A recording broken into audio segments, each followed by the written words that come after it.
आज हम करेंगे चैप्टर 3 का क्वेश्चन नंबर 34। आइए रीड करते हैं क्वेश्चन क्या है। क्वेश्चन आपसे कह रहा है one number is 3 times the other and the difference between the two numbers is 26। Form the pair of linear equations of the problem. और ये क्वेश्चन आपसे पूछा गया था आरबीएससी सप्लीमेंट्री 2013 में। ध्यान से रीड करें। क्वेश्चन ने क्या कहा है कि आपका जो फर्स्ट नंबर है वो किसी दूसरे नंबर का 3 टाइम्स है। फर्दर आपसे क्या कहा गया है, उन दोनों नंबर का जो डिफरेंस है वो कितना है, 26। आपको क्या करना है, ये जो आपको प्रॉब्लम दी गई है उससे आपको पेयर ऑफ लीनियर इक्वेशंस को फॉर्म करना है। काफी ज्यादा आसान है। हमें यहाँ क्या बनानी है, लीनियर इक्वेशन का पेयर, यानी हम x और y की फॉर्म में बात करेंगे। अब x और y किसे लेट करना है, देखिए जब भी आपको जो सिचुएशन दी जाती है उनमें जिन टर्म्स के बारे में आपसे डिस्कस किया जाता है आप उन्हें ही लेट करते हैं। जैसे यहाँ जो बात है वो किसके लिए की गई है, आपके दो नंबर्स के लिए बात की गई है। तो हम क्या करेंगे, हम फर्स्ट नंबर को मानेंगे x। सिमिलरली हम मानेंगे कि जो आपका अदर नंबर है वो कितना है, y। और ये मानते हुए हम क्या करेंगे, हमारे यहाँ पे इक्वेशंस को फॉर्म करेंगे। तो चलिए देखते हैं इसका आंसर। हमने लिखा आंसर, क्योंकि यहाँ दो नंबर्स के बारे में बात की गई है और हम उन्हीं दो नंबर्स को लेट कर रहे हैं, तो हमने लिखा लेट द फर्स्ट नंबर।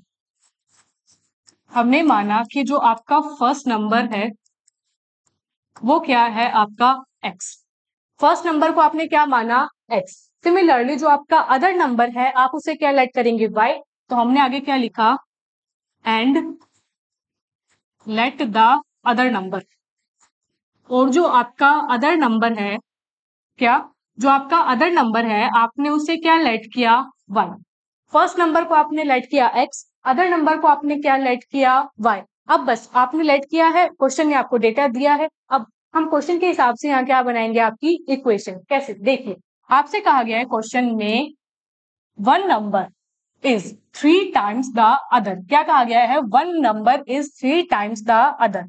अब आपका जो वन नंबर यानी जो आपका फर्स्ट नंबर है वो क्या है, आपका x। तो इक्वेशंस बनाने के लिए हम लिखेंगे then according to question. Question के अकॉर्डिंग अब हम बात करते हैं। आपसे कहा गया है वन नंबर यानी फर्स्ट नंबर। फर्स्ट नंबर को हमने क्या माना, x। आगे आपसे कहा गया है इज। हम जानते हैं इसका क्या मतलब होता है, इक्वल्स टू। इसका क्या मतलब होता है, इक्वल्स टू।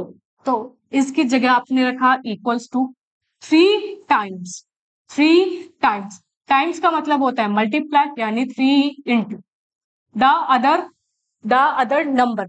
अदर नंबर को आपने क्या लेट किया, y। तो अदर नंबर क्या है आपका, y। इसे आप कैसे लिख सकते हैं, इसे आप लिख सकते हैं x is equals to 3y। ये तो हो गई हमारी फर्स्ट इक्वेशन।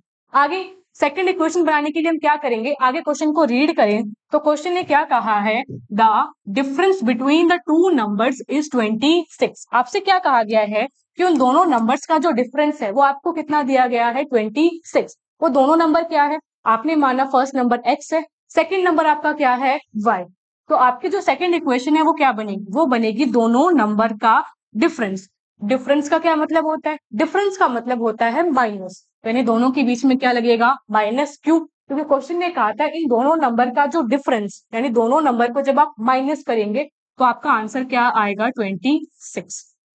ये हो गई आपकी सेकंड इक्वेशन। लेट्स से कि ये थी आपकी इक्वेशन नंबर 1, ये थी आपकी इक्वेशन नंबर 2। और ये क्या हो जाता है इस क्वेश्चन का आंसर। कैसे, आपसे क्वेश्चन ने कहा था कि आपको pair of linear equation form करनी थी, जो कि हमारी बन गई। जिसमें हमारी फर्स्ट इक्वेशन क्या बनी थी, x is equals to 3y। और जो आपकी सेकंड इक्वेशन है वो आपकी क्या बनी थी, x minus Y is equals to 26। ये हो जाता है इस क्वेश्चन का कंप्लीट आंसर।